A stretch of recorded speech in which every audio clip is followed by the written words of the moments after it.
What is a good story you want to tell people about? When I was in high school and a few years after, my primary source of income was selling pot. One day I was just hanging out at home with the GF. We went to the Circle K a few houses down and got some beer. The clerk, who I knew pretty well at this point, asked if he knew where I could get a dub sack. I said sure and that I'd be back soon. When I was in high school and a few years after, my primary source of income was selling pot. One day I was just hanging out at home with the GF. We went to the Circle K a few houses down and got some beer. The clerk, who I knew pretty well at this point, asked if he knew where I could get a dub sack. I said sure and that I'd be back soon. I go home and forget about it. An hour or two later I'm like, oh shit, remember, weigh it out and go back. He had already given me the money, very important detail for later, so I waited until he had no customers. He came out and we went around the ice box, just smoking and chatting. I handed him the bag. Now, there was no one around, empty lot except for this beat-up Volvo facing the record store next door. If I had been paying better attention, I may have noticed this Volvo had completely tinted windows, which seemed odd to do on a beat-up Volvo. Two men get out of the car and approach us. One tall skinny guy wearing 100% denim and another guy who looks like Dog the Bounty Hunter in a beige sweater. They approach us and ask how we're doing. Me and clerk look at each other like, you know these guys? Then all of a sudden, the flash badges and yell at, you're under arrest, and cuff us, separate us, and search us.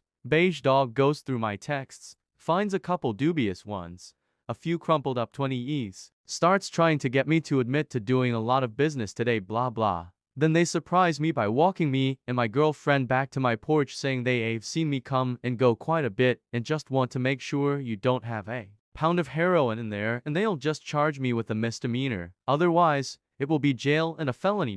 So here we are, on my front porch, me saying there is no way I will let them in my house and to call my lawyer over and over. At one point, my roommate walks out, says hi, gets in his car and leaves. At this point, dog explains that if I don't let him search the house, he's going to park a few squad cars on the lawn, extract everyone from the house, and wait on a warrant, and they will charge everyone in the house with every little thing they find in any room.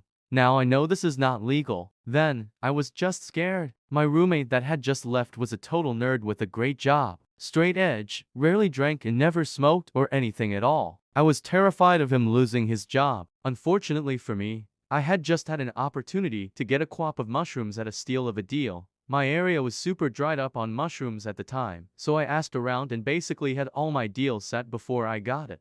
This timing was perfect, because just 30 feet away on the coffee table of my bedroom was a quarter of a lb of mushrooms, neatly weighted out into ounces and 1/8 single quotes s. Top that with all the pot in there. It wasn't looking pretty. So I proposed that I let one of them in to search just my bedroom and be done with it. I knew once I let them in they could do whatever, but I was out of options. Beige dog agrees. Canadian Tuck stays with my girlfriend who looks terrified like WTF are you doing at me, and dog the sweater hunter enters with me. I lead him upstairs and walk right past my door, which thank God was closed, and into the straight edge guy's room. Dog completely turns it over, takes out drawers, turns the mattress over, the whole shebang. As he does this, I quietly turn off the computer monitor with the background of my roommate and his girlfriend glaring on it.